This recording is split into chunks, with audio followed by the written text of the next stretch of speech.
আসসালামু আলাইকুম প্রিয় দর্শক। আজকে আমি একটি খুবই গুরুত্বপূর্ণ একটি বিষয় নিয়ে আলোচনা করার জন্য এসেছি। প্রিয় দর্শক, আমার কাছে অনেক রোগী বিভিন্ন সময় প্রশ্ন করেন যে রেডিওথেরাপি চিকিৎসার ক্ষেত্রে কোন প্রযুক্তি কখন ব্যবহার করব, কোন প্রযুক্তি কখন কিভাবে ব্যবহার করা উত্তম। আবার একই সময়ে আমরা বিভিন্ন সময় বিভিন্ন পরিস্থিতির মধ্যে পড়ি। রোগীর আর্থিক অবস্থা বিবেচনায় আমরা অনেক সময় প্রযুক্তির ব্যাপারটি পাশ কাটিয়ে হয়তোবা আমরা তার আর্থিক সামর্থ্যকে বিবেচনা করে আমরা তার সেই সামর্থ্য অনুযায়ী প্রযুক্তি আমরা নির্বাচন করি। তো কখন কোনটা কিভাবে দিলে রেডিওথেরাপি চিকিৎসা করা সম্ভব হয়, তো সে ব্যাপারেই আজকে আমি আলোচনা করব। প্রিয় দর্শক, রেডিওথেরাপি চিকিৎসার যে উন্নতি, প্রিসিশন অনকোলজির যেই মূল ভিত্তি, তার ভিতরে অন্যতম আরেকটি স্তম্ভ হচ্ছে যে কনফর্মাল রেডিওথেরাপি টেকনোলজি। অর্থাৎ রেডিওথেরাপি টেকনোলজি বা ট্রিটমেন্ট ডেলিভারি সিস্টেম, এই ব্যবস্থাটি আসলে অনেক উন্নত হয়েছে।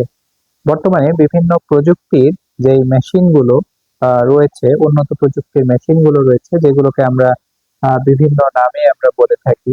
যেমন লিনাক মেশিন, যেমন ভাইটাল বিম মেশিন, যেমন ট্রু বিম মেশিন, এবং সবার উপরে টমোথেরাপি মেশিন।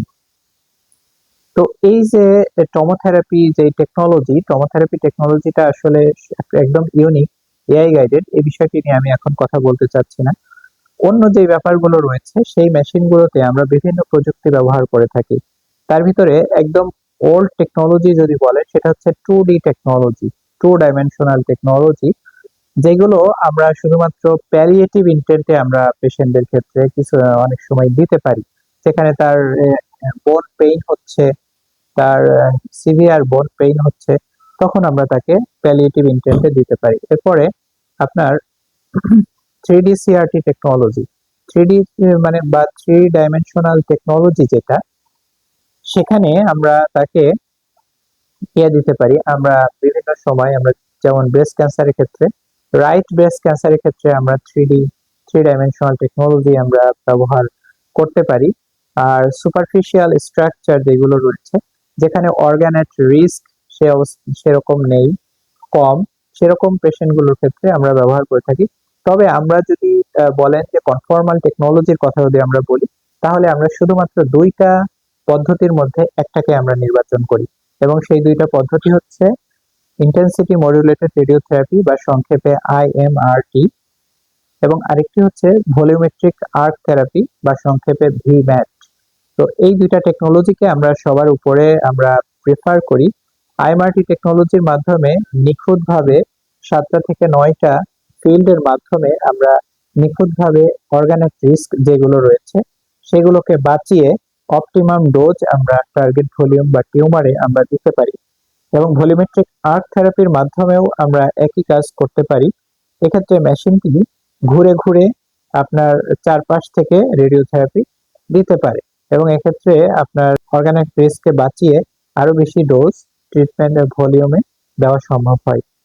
তো প্রিয় দর্শক, আমি যদি ক্যান্সারের নাম উল্লেখ করে বলি, যেমন ধরুন যে আমরা হেড নেক ক্যান্সারের ক্ষেত্রে, এক্ষেত্রে আমরা অবশ্যই আইএমআরটি বা ভিম্যাট টেকনোলজিকে আমরা চুজ করে থাকি। ব্রেস্ট ক্যান্সার এবং লাংস ক্যান্সারের ক্ষেত্রে বা সব ধরনের ক্যান্সারের ক্ষেত্রেই আমরা আসলে টমোথেরাপিকে আমরা একটু চুজ করে থাকি, এবং অন্যান্য সকল ক্যান্সারের ক্ষেত্রেই আমরা আসলে আইএমআরটি এবং ভিম্যাট, এই 2টা টেকনোলজির মাধ্যমে আমরা আসলে ট্রিটমেন্ট দেওয়াটাকে আমরা আসলে চুজ করে থাকি। কারণ এই এই টেকনোলজির মাধ্যমে অর্গানের রিস্ককে সবচেয়ে ভালোভাবে সেভ করা পসিবল হয়। আমি টমোথেরাপির কথা উল্লেখ করলাম, আমি লাং ক্যান্সার এবং ব্রেস্ট ক্যান্সারের ক্ষেত্রে এটা আসলে আমরা ভিম্যাট বা আইএমআরটি টেকনোলজির মাধ্যমেও আমরা দিতে পারি। তো প্রিয় দর্শক, এই ব্যাপারটি আসলে আমি ওভারঅল বললাম, কতটুকু বোঝাতে পারলাম আমি জানি না। তো এটা আসলে আপনার চিকিৎসকই আপনাকে আরো ভালো বিস্তারিতভাবে আপনার জন্য বুঝিয়ে বলতে পারবেন, এবং একই সাথে আপনার আর্থিক ব্যবস্থাপনা, আর্থিক ব্যাপারটিও অনেক বড় একটি ব্যাপার। মনে রাখবেন যে রেডিওথেরাপি চিকিৎসায় আপনি যে রেডিও অ্যাক্টিভ এনার্জি যেটা দিচ্ছেন, সেটা সব ক্যান্সারের ক্ষেত্রে সব মেশিনেই সেম, কিন্তু এখানে মূল যে বিষয়টি সেটি হচ্ছে যে অর্গানের রিস্ককে বাঁচিয়ে আপনার ট্রিটমেন্ট ভলিউমে সর্বোচ্চ অপটিমাম ডোজটা দেওয়া। তো সেক্ষেত্রে আপনার আর্থিক ব্যাপারটি অনেক বড় একটি ভূমিকা পালন করতে পারে বা অনেক বড় একটি বিবেচ্য বিষয়। তো আপনার চিকিৎসকের সাথে আলোচনা করে আপনার ক্যান্সারের ধরন অনুযায়ী আপনি কোনটা নিতে পারছেন সেই সামর্থ্য অনুযায়ী আপনি নির্বাচন করবেন যে আপনি কি ধরনের টেকনোলজি বা প্রযুক্তি, রেডিওথেরাপি প্রযুক্তি আপনি ব্যবহার করবেন। প্রিয় দর্শক, আজকে এতটুকুই।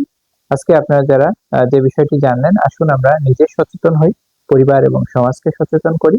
আমার আপনার সকলের ঐকান্তিক প্রচেষ্টায় দূর হোক ক্যান্সার চিকিৎসার সকল অন্তরায়। সবাই ভালো থাকবেন, সুস্থ থাকবেন। আসসালামু আলাইকুম ওয়া রাহমাতুল্লাহি ওয়া বারাকাতুহু।